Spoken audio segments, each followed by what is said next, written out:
va commencer cette émission avec l'écologie et plus précisément les soulèvements de la Terre. Jade Lingard du pôle écologie de Mediapart, tu es avec moi pour cette première heure. Bienvenue à toi aussi. Les soulèvements de la Terre, c'est une galaxie qui est devenue ces derniers mois, on peut dire, le fer de lance du mouvement pour l'écologie et le climat, avec des actions visibles, des actions choc, on peut même dire. Un mouvement que Gérald Darmanin veut dissoudre. Il l'a annoncé le 29 mars.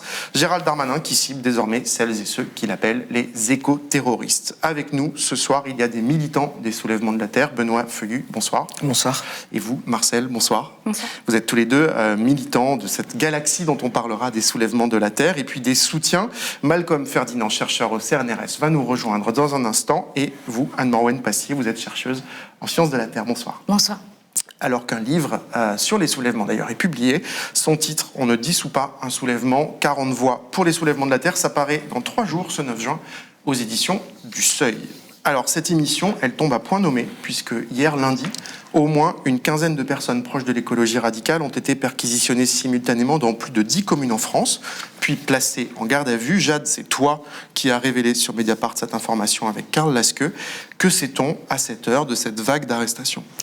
Alors déjà, le chiffre exact des personnes interpellées et placées en garde à vue en lien avec une action qui a été soutenue par les soulèvements de la Terre, ce chiffre-là n'est pas très clair à ce stade, pour être tout à fait honnête. Nous, dans l'article avec Karl Lasque, on s'est contenté d'indiquer qu'au moins 4 personnes étaient encore aujourd'hui, mardi, en garde à vue à Toulouse, soupçonnées d'appartenir à une association de malfaiteurs, qui est elle-même soupçonnée d'avoir commis des dégradations en bande organisée. De quoi s'agit-il ? Qu'est-ce qui est dans le viseur de la police ? Une action qui s'est passée à Marseille, à côté de Marseille, en décembre dernier, décembre 2022. Donc on envoie les images au moment où je parle.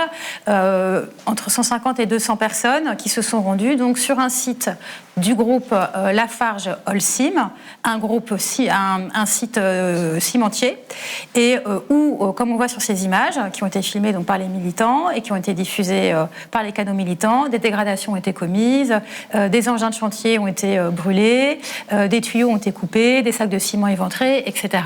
Et donc, suite à cette action, le groupe Lafarge a déposé plainte. Et donc aujourd'hui, nous avons tous découvert par ces interpellations et placements en garde à vue qu'une information judiciaire avait été ouverte, une information judiciaire par un juge d'instruction à Aix-en-Provence. Ce qu'on peut dire, ce qui est quand même un peu spécial et un peu particulier et qui fait que ça mérite d'en parler aujourd'hui, c'est que c'est une opération policière de très grande ampleur. Quand bien même le nombre exact de personnes aujourd'hui placées en garde à vue reste pas clair. Néanmoins, ce qui est certain, c'est que les moyens policiers déployés sont gigantesques. Donc, si on prend simplement l'exemple du petit village de Verfeil-sur-Seine où habitent une partie des personnes qui ont été arrêtées, ce petit village a vu un débarquement policier complètement inédit. On nous a décrit une 60aine de policiers sur place, dont la moitié cagoulés, rentrés à 6h du matin dans des logements, perquisitions, tout retourné en cherchant plein d'éléments. Donc ça indique, juste en analyse, mais ça indique qu'il n'est pas imaginable qu'une telle opération policière ait pu se produire sans un commandement politique très haut placé au ministère de l'Intérieur. Benoît, cette action contre les installations de Lafarge, elle avait été soutenue par les soulèvements de la Terre. À l'heure où nous parlons, des militants sont toujours en garde à vue. Quelle est votre réaction ? Vous avez fait un communiqué hier, mais c'est la première fois que finalement les soulèvements de la Terre vont réagir ce soir par votre intermédiaire à cette vague d'interpellation.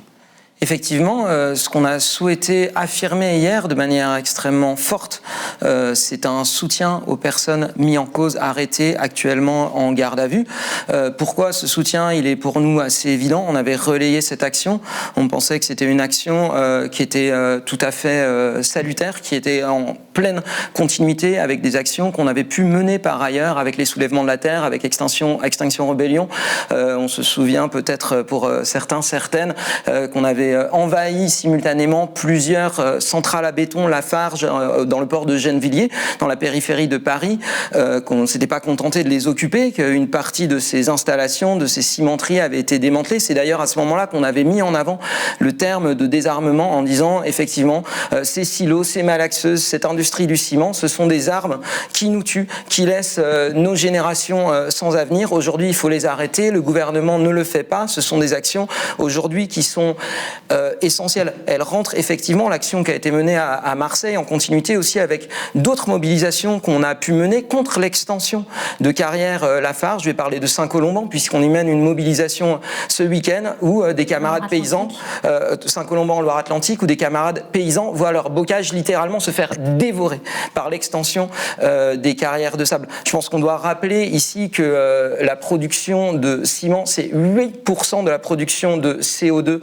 dans ce pays. L'industrie du BTP, c'est 36%. Sur les 50 sites les plus polluants du pays, il y en a 17 qui sont des cimenteries. Aujourd'hui, vraiment, l'industrie du ciment, c'est une machine à artificialiser. Si on veut, comme nous, on le souhaite, c'est notre ambition, stopper l'artificialisation des terres agricoles, il faut stopper l'industrie du béton. Quand on a su que les personnes qui étaient arrêtées hier par voie de presse, par des équipes légales, avaient été mis en cause là-dessus, pour nous, ce que ça a révélé, ces arrestations, finalement, c'est l'association de malfaiteurs que le gouvernement constitue avec ces industries mortifères. Et on a appelé immédiatement, on l'a fait hier soir, à des rassemblements de soutien. On appelle à des rassemblements de soutien demain, mercredi, à 19h, non seulement devant les préfectures, mais aussi partout où c'est possible, devant les cimenteries Lafarge. Et on appelle aussi, effectivement, en soutien pour continuer à cibler Lafarge. On appelle à ce que des gens viennent nombreux stopper l'agrandissement de la carrière de sable de Saint-Colomban en Loire-Atlantique ce dimanche. Pour nous, il y a une urgence à ce que ces personnes soient libérées. C'est extrêmement grave. On est passé de la stigmatisation du terme d'éco-terroriste en octobre dernier par Gérald Darmanin, terme qui avait été lancé comme ça après les actions qui avaient été menées à Sainte-Soline, à une mise en œuvre. Il faut savoir qu'il y a aussi effectivement la sous-direction antiterroriste qui est intervenue sur ces arrestations. Pour l'instant, c'est encore assez flou de savoir quel est son rôle exact, mais elle était présente lors des arrestations.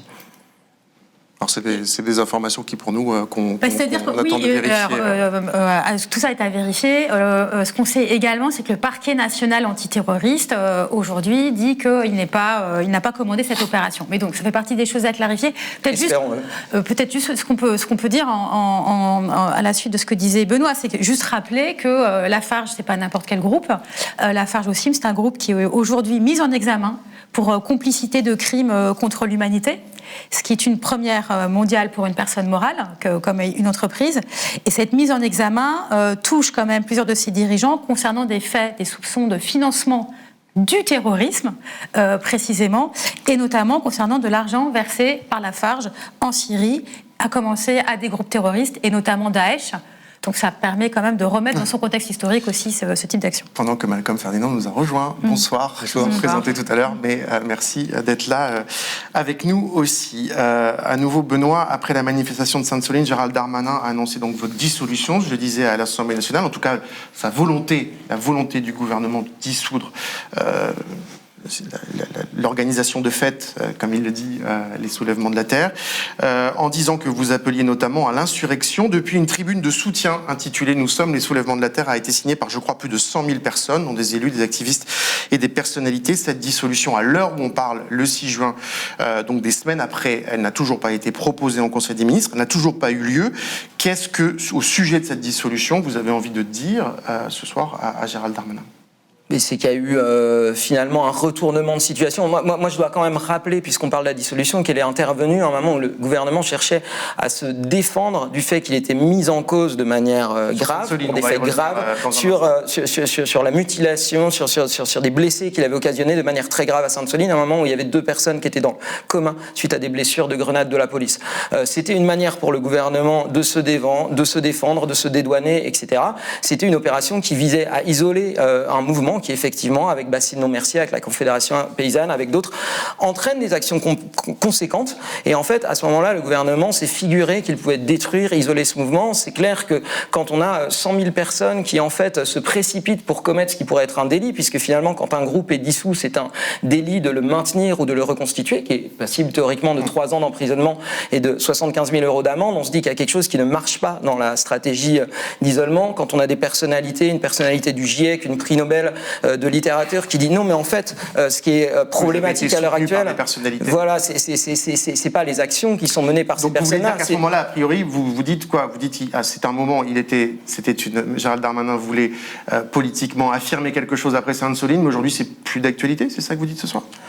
Ce que je dis, c'est que l'opération qui a été tentée à ce moment-là par le gouvernement pour s'attaquer au mouvement écologiste, pour détruire, faire disparaître les soulèvements de la terre, s'est retourné contre lui. Ça a produit l'exact contraire. Ça n'a fait que faire grossir les soulèvements de la terre. Ça n'a fait aussi que mettre sur le tapis l'ensemble des enjeux que nous on cherchait à poser sur l'accaparement, sur les modalités d'action. On va en parler juste après. Alors justement, on va revenir brièvement quand même sur ce qui a précédé. À Sainte-Soline, la manifestation contre les méga-bassines, ces retenues d'eau à vocation agricole qui, pour les soulèvements de la terre, sont le symbole de l'accaparement de l'eau au service d'une agriculture productiviste. C'était le samedi 25 mars 2023. Plusieurs milliers de manifestants, 6 000 selon la police, 30 000 selon les organisateurs, sont réunis à Sainte-Soline dans les Deux-Sèvres. Les soulèvements de la terre veulent protester donc contre cette méga-bassine en cours d'aménagement. Dans cette manif, la plupart des militants sont pacifiques. Sur eux va déferler alors un déluge de feu avec des armes de guerre pour certaines. 5000 grenades sont tirées en moins de 2 heures. Il y a de très nombreux blessés, parmi eux Serge D, touché à la tête comme le montrent ces images. Le projectile qu'il a blessé, nous l'avons établi à Mediapart, provient bien des forces de l'ordre. Serge D est encore aujourd'hui entre la vie et la mort. Très vite, on va comprendre que pour nombre de ces blessés, les secours n'ont pas été autorisés à entrer dans la zone des affrontements. Le jour même, alors qu'il y a des urgences vitales, un médecin téléphone au SAMU en présence d'observateurs de la Ligue des droits de l'homme. On va écouter l'échange révélé notamment par Mediapart. On a eu un médecin sur place et on lui a expliqué la situation, c'est qu'on n'enverra pas d'hélico ou de moyens sûrs sur place parce qu'on a un peu de temps envoyé par les forces de l'ordre. Ok. Alors moi je suis avec des observateurs de la Ligue des droits de l'homme qui disent que leurs observateurs sur place disent que c'est calme depuis 30 minutes et que donc il est possible d'intervenir. Je suis d'accord avec vous n'êtes pas le premier à nous le dire. Le problème c'est que c'est à l'appréciation des forces de l'ordre et qu'on est sous un commandement qui n'est pas nous. D'accord. Et donc pour l'instant on a hâte de rassembler les victimes au niveau de l'église de Sainte-Soline. C'est ce qui est en train d'être fait avec les moyens pompiers qui se déplacent sur site pour prendre en charge et ramener. Mais pour l'instant pas de moyens sûrs ou de véhicules qui peuvent se poser sur place. Alors, Marcel, vous étiez à Sainte-Soline, oui, comme oui. Vous ici, bien sûr. Il y a eu 200 blessés chez les manifestants, dont 40 grièvement touchés, principalement par des éclats de grenades, de désencerclement et des tirs de LBD. 2 personnes étaient en urgence vitale. Question simple, prendre des nouvelles. Comment vont ces 2 personnes? Comment vont aussi les blessés grièvement touchés aujourd'hui? Alors là-dessus, j'ai pas été forcément la personne qui a été le plus en contact sur le suivi des blessés. Benoît, peut-être, du coup? Eh bien, il y a des personnes qui restent, qui ont des séquelles graves. Il y a plusieurs personnes qui ont perdu un œil. Il y a des personnes qui ne retrouveront pas l'utilisation de leurs membres. Il y a évidemment des traumatismes psychologiques aussi importants. Sur les 2 personnes qui avaient été pendant plusieurs semaines entre la vie et la mort, les 2 sont sortis du coma à l'heure actuelle, ce qui ne veut pas dire qu'ils ne connaîtront pas des séquelles graves. Et je m'en tiendrai là pour la communication à ce sujet. Ils ne sont plus entre la vie et la mort. Heureusement, ça n'empêche que ce jour-là, clairement, délibérément, l'État a pris le risque de tuer pour étouffer dans l'œuf, pour terrifier un mouvement de défense de l'eau. Alors, le 1er avril, Gérald Darmanin a expliqué au JDD « La liberté de manifester est un droit fondamental ». Mais la liberté de manifester n'est pas la liberté de manifester violemment. Il a parlé de guérilla à Sainte-Soline. Il a qualifié la mobilisation contre les méga-bassines d'activité terroriste justifiée au nom de l'écologie. Et puis, il a justifié l'interdiction des soulèvements aussi par des actes de violence contre les gendarmes, 47 blessés. Je vous pose la question comme ça, parce que c'est comme ça qu'elle se pose parfois dans les débats. Est-ce que les soulèvements sont un mouvement qui, d'une façon ou d'une autre, prône ou encourage la violence physique? Alors, l'objectif des actions des soulèvements de la terre n'est jamais le fait de s'attaquer à des personnes physiques. On cherche à sauver des terres, empêcher la destruction par des tractopelles, démanteler des infrastructures toxiques, bloquer des usines, etc. On vit dans un pays où la réalité, c'est que le gouvernement protège ces infrastructures toxiques, climaticides, de manière extrêmement brutale, avec des policiers. Il y a évidemment là, à ce moment-là, des enjeux d'autodéfense du mouvement, que ce soit dans les mouvements contre la réforme des retraites ou dans les mouvements écologistes. Effectivement, je pense que les manifestants font en sorte à des moments de ne plus se laisser brutaliser par la police, de stopper l'avancée des tractopelles, etc. Et je pense que ces enjeux d'autodéfense du mouvement, de protection, sont aujourd'hui extrêmement importants. Le 25 mars, l'objectif de cette journée d'action des soulèvements de la Terre à Sainte-Soline était d'entrer sur une méga-bassine, en tout cas le site d'une méga-bassine en construction, en projet. Donc dans ce contexte de militarisation dont on a vu quelques images tout à l'heure et qui est effectivement terrifiant, puis ça serait intéressant de vous entendre juste après Anne et Marcel sur... Comment vous vous sentez, vous, 3 mois après avoir participé à cette action? Mais donc, si on revient sur l'objectif qui était de pénétrer sur ce site, est-ce que, face à un tel déploiement policier et de gendarmes si impressionnant, si militarisé tel qu'il s'est produit ce jour-là, est-ce que ce jour-là, les soulèvements n'ont pas joué un peu à la guerre? Alors, je pense que très clairement, quand on a autant de blessés en aussi peu de temps, donc déjà le premier responsable, et ça il ne faut pas oublier, c'est l'État qui décide de déchaîner ce tourbillon de violence sur les manifestants. Ensuite, personne, et surtout pas nous, ne peut s'estimer satisfait de la forme qu'a pris à ce moment-là, en tout cas du résultat de la mobilisation. Pourtant, c'est aussi en menant un ensemble de manifestations fortes, impactantes, de débâchage de bassines, d'intrusion dans des chantiers, qu'on a réussi à faire monter le rapport de force et à faire douter les financeurs des bassines, l'État, les agro-industriels, qu'on a réussi à les faire douter. Nous, on ne va pas renoncer à mener des actions impactantes de ce type. Par contre, c'est clair qu'il faut se réinventer, ne pas laisser libre cours à ce déchaînement de violences policières et trouver des formes avec l'intelligence, la multiplicité du mouvement pour quand même, néanmoins, continuer à impacter ces infrastructures. Marcel, vous, 3 mois après cette action, qu'est-ce que vous en gardez comme sensation, comme souvenir, et rétrospectivement, qu'est-ce que vous pensez de ce qui s'est passé ce jour-là? Tout d'abord, je dois dire que vraiment, à chaque fois que je revois des images de Sainte-Soline, je sens que mon corps s'en souvient, quoi, et qu'il y a toujours une émotion assez forte qui monte. Même là, le fait d'avoir juste revu, juste derrière vous, les images font que, effectivement, je sens que l'émotion est vraiment très, très présente. Je pense que le terme de traumatisme est vraiment le bon pour, pas que pour moi, mais je pense aussi pour plein d'autres personnes. Et oui, non, c'était vraiment, en plus, c'était dans une séquence qui était quand même pas anodine, où il y avait toute cette montée de violence à l'égard des personnes contre le mouvement social de la réforme des retraites, où il y avait eu des arrestations massives, des gardes à vue arbitraires, etc. Et je pense qu'il y avait des personnes qui, du coup, étaient très engagées à la fois dans le mouvement des retraites, qui étaient présentes également à Sainte-Soline, et qui, du coup, ont subi de plein fouet, en fait, ce redoublement de violence de l'État.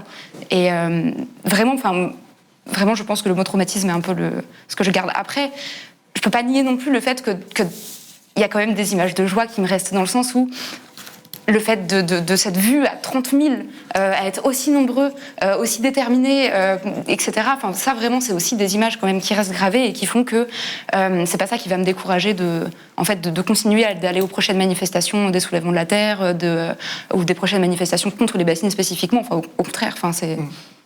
C'est un des textes d'ailleurs du livre Joie. Ouais. C'est une entrée écrite par Alain Damasio, si je ne me trompe pas. Donc c'est vrai qu'on a beaucoup ici à Mediapart travaillé sur les blessés, sur l'interdiction, sur la répression, enfin autant de choses qui sont terribles et très anxiogènes, mais qu'il y a aussi la joie, et que c'est une part très importante de ce type de rassemblement. Anne Morwen, vous étiez également présente à Sainte-Soline. 3 mois après, vous en gardez quoi? Un peu ce même mélange d'émotions, en fait. Et c'est vrai que quand j'entends l'appel au SAMU, moi j'ai passé beaucoup de temps justement auprès des blessés après la charge des quads.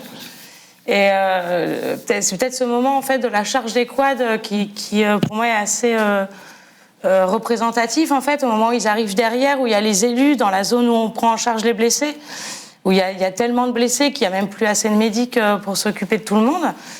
Et en fait, je dirais que moi, mon principal traumatisme dans cette histoire, c'est justement jusqu'ici, on a toujours pensé qu'il y avait ce parapluie démocratique en tout cas sur le mouvement climat, dans les militants, parce que voilà, on est assez protégés quand même dans ce milieu-là. Et là, de se le prendre, on sait intellectuellement que l'État peut être très violent, qu'en dernière instance, comme disent les camarades de Serge, en dernière instance, l'État, c'est une bande d'hommes armés. Et là, c'est ça qu'on s'est pris, en fait. Et que ce soit plus un raisonnement intellectuel, quelque chose qu'on se dit, qu'on sait, mais de se le prendre physiquement, émotionnellement, Ouais, moi, il est là, mon traumatisme, quoi. Et est-ce que justement, dans ce contexte que vous décrivez très bien, c'est-à-dire d'infrastructures toxiques, d'États qui utilisent qui déploient des forces policières vraiment considérables, et quand on est un mouvement qui met au cœur de son action l'objectif de désarmement, comme Benoît a commencé à l'expliquer, est-ce que tout miser sur le désarmement d'infrastructures toxiques, ce qui est vraiment au cœur du projet des soulèvements de la Terre, qui est dit et redit dans le livre et qui est dit à chacune de vos actions, est-ce que tout miser sur le désarmement d'infrastructures toxiques ne se fait pas au détriment du soin des unes et des autres, ne se fait pas au détriment de la créativité d'un mouvement, de l'inclusion de personnes qui sont peut-être moins fortes physiquement ou qui ne peuvent pas prendre le risque d'affronter la police parce que, par exemple, elles sont des jeunes hommes de quartiers populaires ou parce qu'elles sont des personnes racisées. Ces questions avaient été posées par un texte publié dans la revue Terrestre. Je me permets de le reprendre là au moment où on vous retrouve. Comment est-ce que vous réagissez à cette interpellation et à cette question-là, les uns les unes et les autres? Benoît, puis peut-être Malcolm Ferdinand sur ce... Alors, peut-être préciser aussi que sur l'ensemble des actions qui ont été menées depuis 2 ans et demi par les soulèvements, la trentaine d'actions, enfin elles sont loin d'être toutes à l'image de ce qui s'est passé à Sainte-Soline. La créative, il y a beaucoup d'actions de remise en culture. À Rouen, quelques semaines après Sainte-Soline, on a construit une ZAD pour enfants, des nichoirs, on a armé des arbres avec des clous, ça a été discuté avec des naturalistes des terres, on a récolté les fruits de l'accaparement, les vignes de Bernard Arnault pour faire du jus de raisin. Enfin voilà, les actions, elles sont de toutes sortes. Le désarmement, c'est-à-dire la nécessité de démantèlement d'infrastructures climaticides, certes, c'est au centre de notre projet, mais on parle d'actions impactantes, d'actions concrètes. Elles peuvent être de toutes sortes. Occupation, blocage, remise en culture, etc. Même dans des actions très fortes comme Sainte-Soline, je pense que, à l'image de la outarde géante, je pense qu'il y a une volonté quand même dans des moments durs, qui est de la joie, de la créativité, c'est ce que vous rappeliez. Et je crois aussi que c'est extrêmement important pour nous, contrairement aux stigmatisations un peu folkloriques qui sont des fois déployées sur qui seraient les manifestants à Sainte-Soline, les manifestants, je ne veux pas dire que ça représente l'ensemble de la population, mais en tout cas c'est une population très diverse en termes d'âge, de cercles sociaux, de capacités, etc. Par contre, la question du soin dans le mouvement, de comment au sein de ces manifestations qui sont parfois aussi risquées, qui sont parfois aussi difficiles, comment un ensemble de personnes très diverses peuvent se sentir accueillies, bienvenues, protégées, avec des conditions différentes, etc.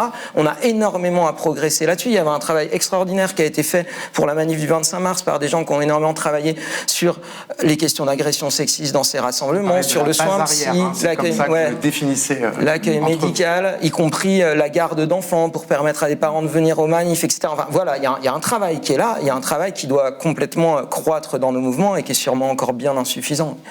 Malcolm Ferdinand, peut-être un mot là-dessus ?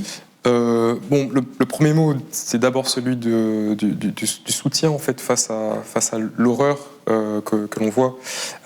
Ces personnes qui sont mutilées, ces personnes qui sont agressées alors qu'elles défendent vraiment le droit d'avoir une terre, le droit d'être de la terre.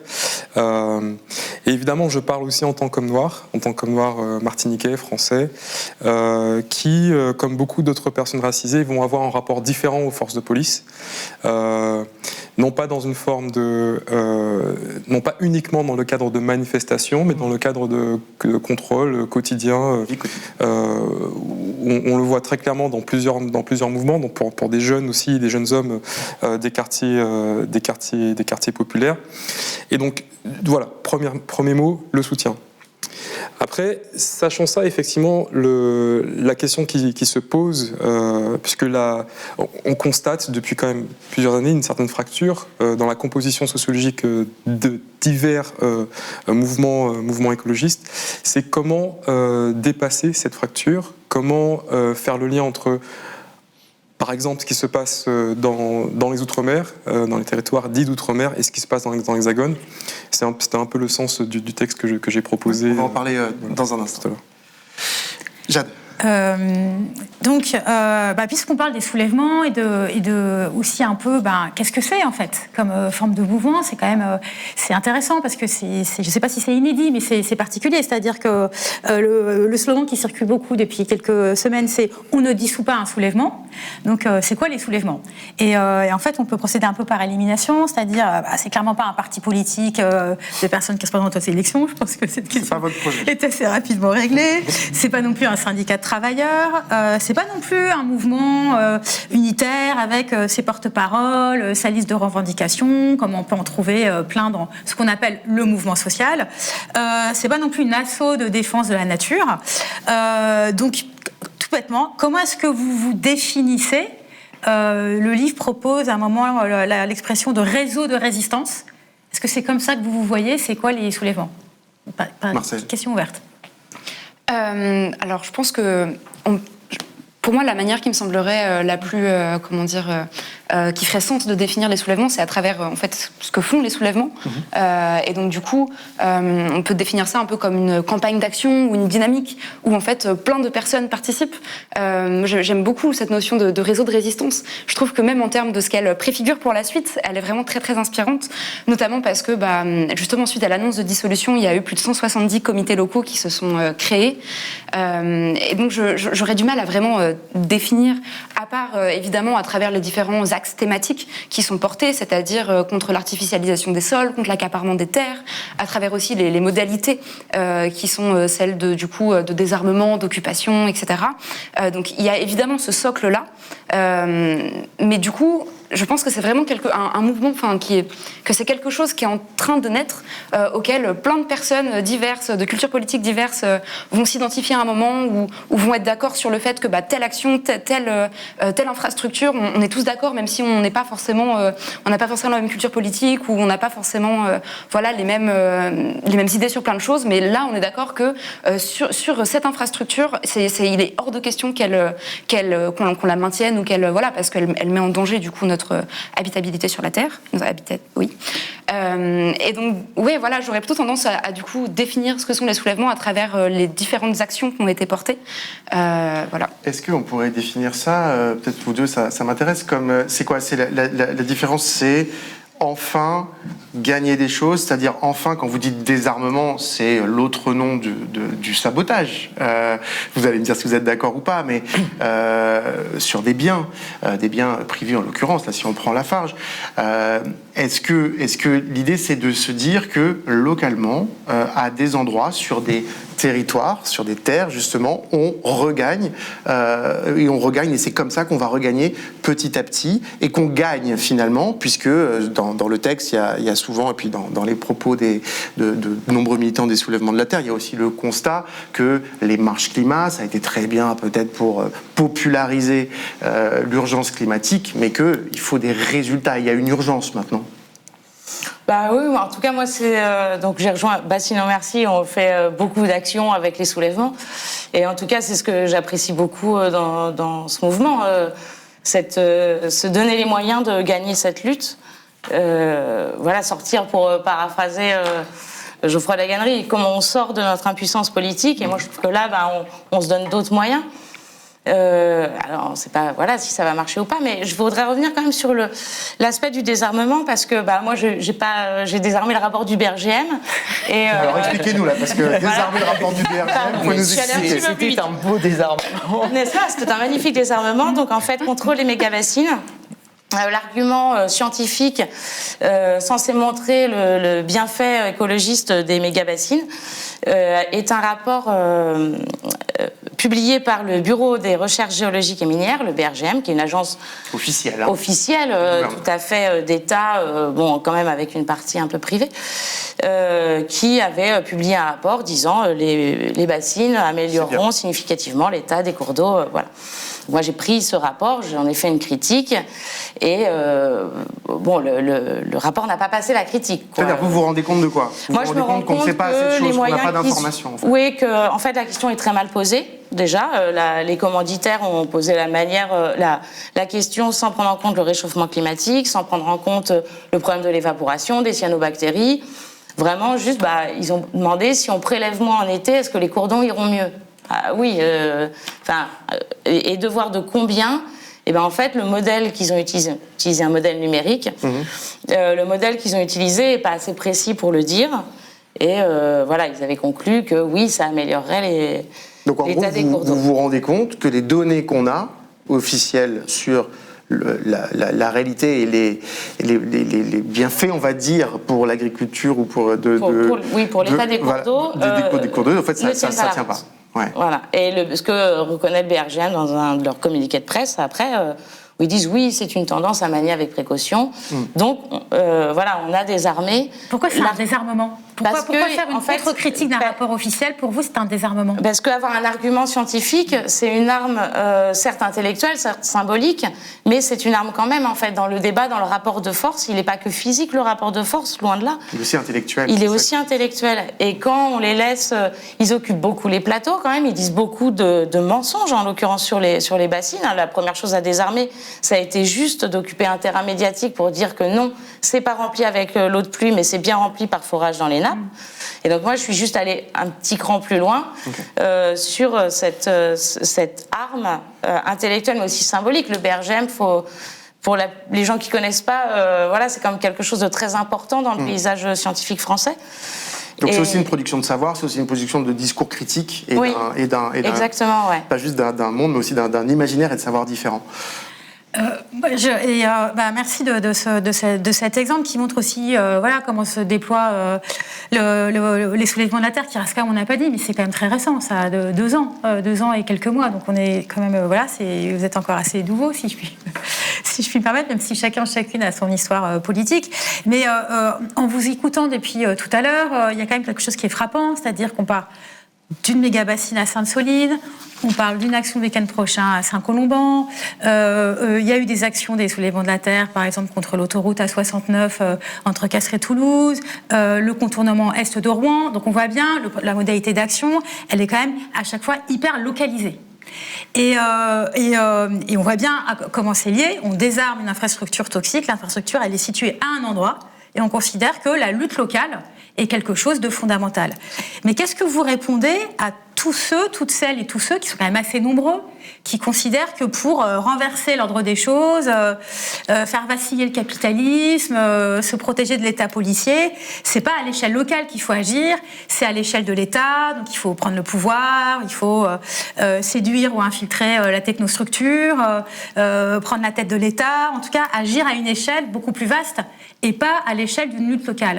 Est-ce que vous pouvez nous expliquer, les unes et les autres, pourquoi est-ce que pour vous, cette échelle de la lutte locale, elle est fondamentale? Alors, Benoît, puis après, je pense Malcolm Ferdinand, justement, sur tout ce qui développe sur ce qu'on appelle l'outre-mer.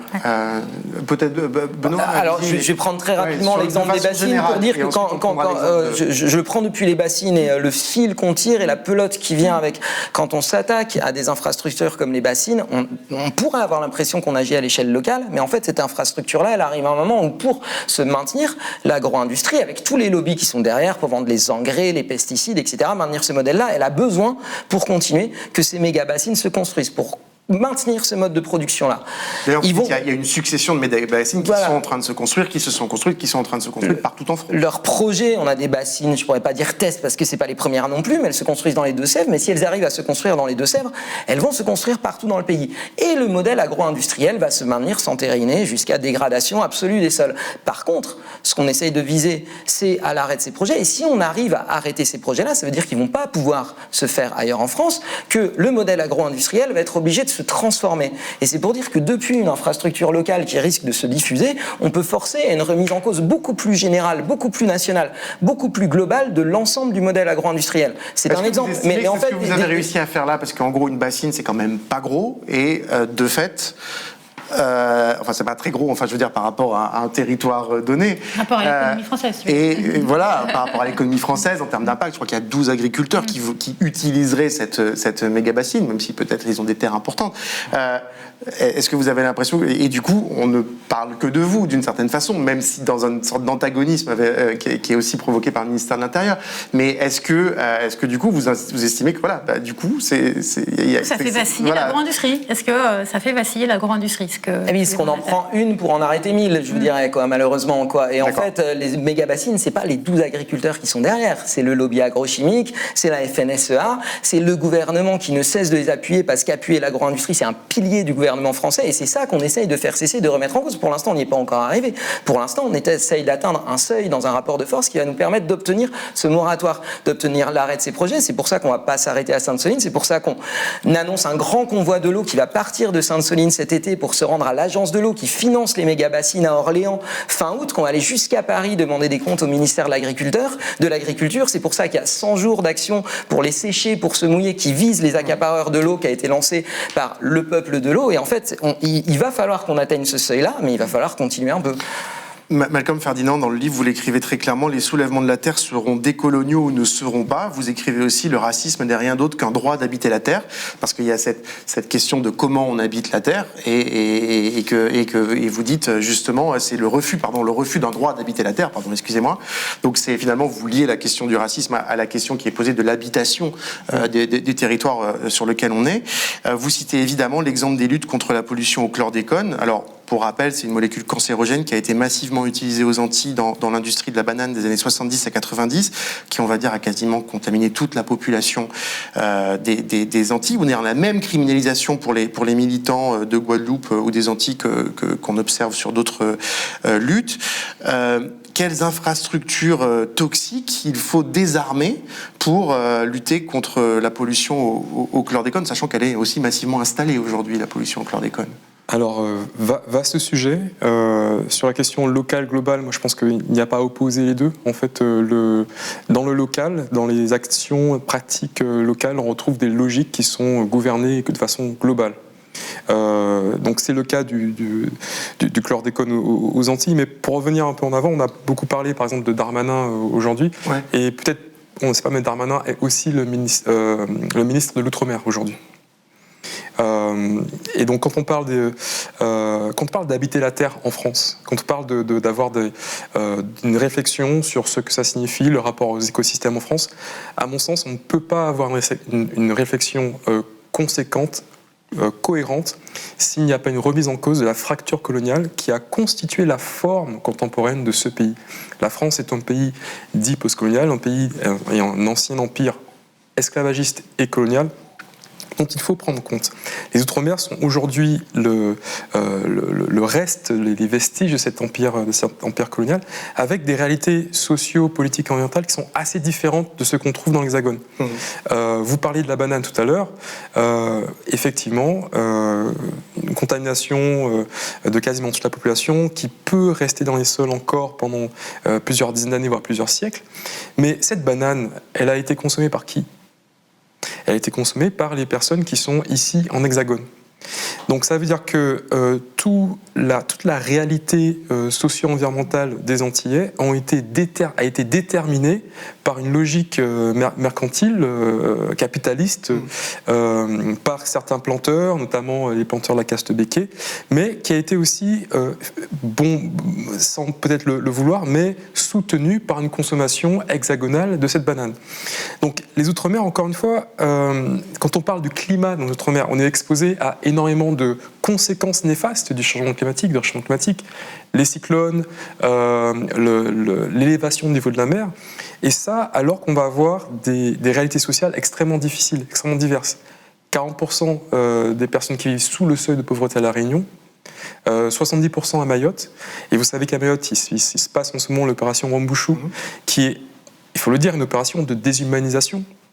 Oui, où, encore une fois, on refuse le droit d'habiter la terre à des personnes. Mayotte, aujourd'hui, est une île française et l'ONU a condamné l'État français pour cela, en 1974. Et donc, à mon sens, cette fracture coloniale structure aussi les institutions. Qui a accès à la recherche, qui a accès à la production. Quel poids politique on a ? On est à peu près moins de 5%, moins de 4% de la population française. Donc quand on vote pour les élections, quand on vote pour un président, si on prend le résultat de chaque île, on aurait vraiment un gouvernement assez différent de celui-là. Et donc l'invitation que j'ai proposée dans ce texte et la rencontre dont je suis très heureux aujourd'hui avec les soulèvements de la terre, c'est de ne pas reproduire finalement cette fracture qui structure l'institution, et de voir comment il est possible d'imaginer non seulement notre rapport à la Terre, mais aussi une autre idée de ce que constitue la France aujourd'hui. La France est aujourd'hui dans 3 océans. Deuxième puissance maritime mondiale, avec plus de 11 millions de kilomètres carrés, juste derrière les États-Unis. Pourquoi ? Entre guillemets, grâce à ces territoires qui sont... donc si, par exemple, la Polynésie ou la Kanaki devenait indépendante, elle passerait du 2e rang au 18e rang, je crois. Peut-être, parce qu'on va approcher de la fin de ce plateau, et je pense que c'est important de parler des horizons, y compris de ce que, pour bien faire comprendre aux gens qui ne connaissent pas les soulèvements de la Terre, ou qui s'y intéressent, de comprendre un peu ce qui vous porte et ce qui vous anime. Et encore une fois, ça peut dépendre de l'histoire personnelle et de l'intérêt de chacun. Vous, quel est le... dans ce livre-là, c'est intéressant parce qu'il y a des textes qui sont un peu théoriques, mais il y a aussi des textes poétiques, il y a aussi des textes sur la nature, sur la façon d'habiter la nature, sa façon d'être en symbiose avec la nature, la façon d'habiter l'endroit où on est. C'est quoi, vous, ce qui vous porte ? C'est-à-dire, c'est quoi le monde idéal pour vous ? C'est-à-dire, c'est quoi la question centrale pour vous qui vous anime ? C'est quoi le monde auquel vous rêvez ? Qui anime cette participation au soulèvement de la Terre ou ce soutien au soulèvement de la Terre? Alors, je peux commencer, ça peut il n'y a pas de problème. Ça va être très subjectif et ça va pas être forcément très joyeux en fait. Moi, donc j'ai quitté le monde académique il y a l'été dernier. Et je l'ai fait dans le but d'essayer de me battre pour ce que j'appelle une survie souhaitable de l'espèce humaine. C'est-à-dire qu'on arrive à un moment où la crise environnementale est tellement énorme entre le réchauffement climatique, la pollution des milieux, la disparition des ressources, l'érosion des sols, enfin on peut faire la liste énorme comme ça. Et il y a un moment où je pense qu'on va avoir un choix à faire. Enfin, est-ce qu'on va pouvoir le faire ? Je ne sais pas, mais on a un choix entre se replier, voilà, l'Europe forteresse, on construit les murs et puis on va rester dans une zone plutôt tempérée avec des terres agricoles. Donc soit on ferme tout et on empêche tout le monde de rentrer, soit on adopte ce qui est en fait la stratégie d'évolution de l'espèce humaine depuis le début, c'est-à-dire qu'on est une espèce sociale, on est une espèce solidaire, mine de rien, et donc soit on essaie de développer un mode d'organisation solidaire où on partage l'ensemble des communs pour s'adapter au changement qui est déjà là. Et ça implique le monde et ça implique aussi ses pratiques personnelles ou ses pratiques collectives avec d'autres gens. Oui, complètement. C'est des rapports, comment on se réorganise même entre nous pour justement pas reproduire, même malgré nous, des schémas de domination qui nous sont dont on est tellement imprégné que c'est en fait assez dur de s'en sortir, par exemple. Marcel, vous travaillez, vous êtes aussi chercheuse, vous travaillez sur les maths, vous travaillez en particulier sur l'intelligence artificielle, et sur la numérisation de l'agriculture. Et contre cette numérisation de l'agriculture, vous en parlez dans le livre des soulèvements. Si on vous pose la même question, c'est-à-dire l'horizon politique désirable, l'horizon de société désirable dans lequel vous vous projetez, depuis les soulèvements, c'est-à-dire depuis cette énergie-là contestataire, ces rencontres, y compris cette joie dont vous parlez tout à l'heure, de quoi vous rêvez quand vous laissez votre imagination divaguer sur ce chemin? Alors juste déjà pour spécifier que sur l'agriculture numérique, ça c'est plutôt du coup dans le cadre de ma participation au soulèvement de la Terre que que ça me meut, quoi, et pas tant dans le cadre de mes recherches, même si j'essaye un petit peu de plus en plus de faire combiner les deux, de pas justement dissocier l'action de la réflexion, quoi. Voilà. Mais non, sinon si du coup pour répondre à ta question de à quoi ça me fait, qu'est-ce qui me meut dans les soulèvements et quel type d'écologie en fait on essaie de défendre. Je pense principalement déjà que ce serait une écologie qui serait éminemment sociale, dans le sens où c'est à la fois une écologie qui va lutter contre le ravage de la biodiversité, mais aussi contre l'accaparement des richesses. Ça va être également une écologie évidemment non réactionnaire, ça va être une écologie de l'ouverture des frontières, une écologie qui va être communale, et surtout en fait une écologie de l'action. Et moi je pense que ça a été en fait ma porte d'entrée dans les soulèvements de la Terre, dans le sens où, comme tu l'as rappelé, je viens plutôt du coup de l'université, donc avec au début un rapport assez théorique à l'écologie. Et en fait, suite à diverses rencontres, je me suis retrouvée à participer à des actions organisées par les soulèvements de la Terre. Et là, vraiment, en fait, j'ai réalisé en fait que c'était possible, que les infrastructures contre lesquelles théoriquement j'essaie de lutter, en fait, on peut les toucher, on peut les affecter, ou plus si affinité, qu'on peut vraiment avoir une prise sur elles. Et en fait, c'est vraiment en allant à des événements des soulèvements de la Terre que j'ai eu l'impression de trouver ce petit fil de la pelote qu'on peut délier, quoi, pour vraiment pouvoir impacter sur le monde qu'on n'a pas envie qu'il advienne, mais aussi se pose la question du monde qu'on souhaite. Et là-dessus, alors pour répondre très rapidement du coup sur la question de l'agriculture, le texte que j'ai écrit, je l'ai aussi écrit avec des personnes de l'atelier paysan. Et là-bas, il y a qui font du colportage notamment de technologies paysannes. Enfin, il y a vraiment d'autres choses qu'on peut souhaiter, qui sont déjà en train d'être faites, de l'agroécologie. Enfin, il y a vraiment plein de dynamiques qui sont déjà là. Et ouais. Benoît Feillu.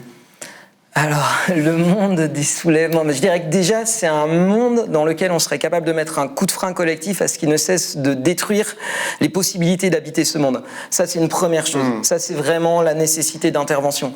Après, ce que ça produit, les soulèvements, alors je vais peut-être pas parler de rencontres amoureuses ou de coups de foudre de collectif à collectif, encore que ce qui s'est passé, par exemple, avec Bassine Non Merci, ce qui se passe avec il y a quelque chose de cet ordre-là. Et en fait, si ces actions, elles peuvent se produire, et ce qu'elles produisent aussi, quand on se rend compte sur ces actions, c'est qu'on habite beaucoup plus densément les territoires sur lesquels on agit, que c'est pas le tout d'arrêter les bassines. Derrière, il faut installer des paysans. Derrière, il faut recréer des lieux, des espaces de rencontre, de communauté, de soutien aux exilés, parce que c'est pas le tout comme ça se passe d'ailleurs sur le quartier des Lentillères, ou à Dijon, où s'entremêlent questions écologiques, production maraîchère et accueil d'exilés sur un quartier.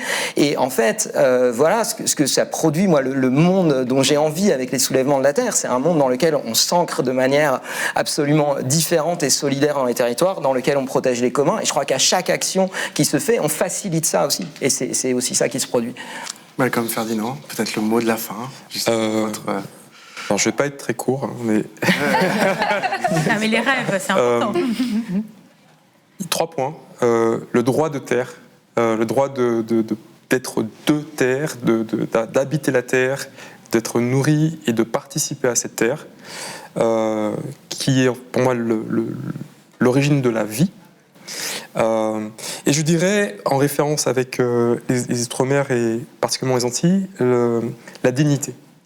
La dignité dans cet appel pour une justice et réparation. Une réparation à la fois politique, sociale et juridique dans ce qui est comment on traite les êtres humains, mais aussi de réparation de la terre elle-même.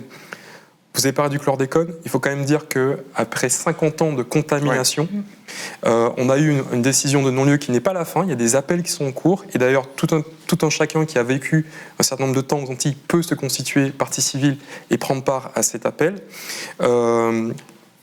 Décision du tribunal de Paris, c'est 2023. Voilà, exactement, début d'année, et qui est clairement une façon de ne pas respecter, enfin de mépriser les Antillais. Une décision qui a été soutenue par le secrétaire du ministère de l'Outre-mer.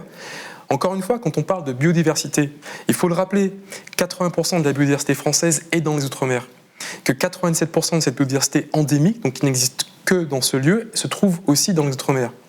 Et donc, quels sont les moyens dont disposent ces personnes pour effectivement engager des actions, pour connaître, pour avoir accès à la recherche, pour travailler cette biodiversité?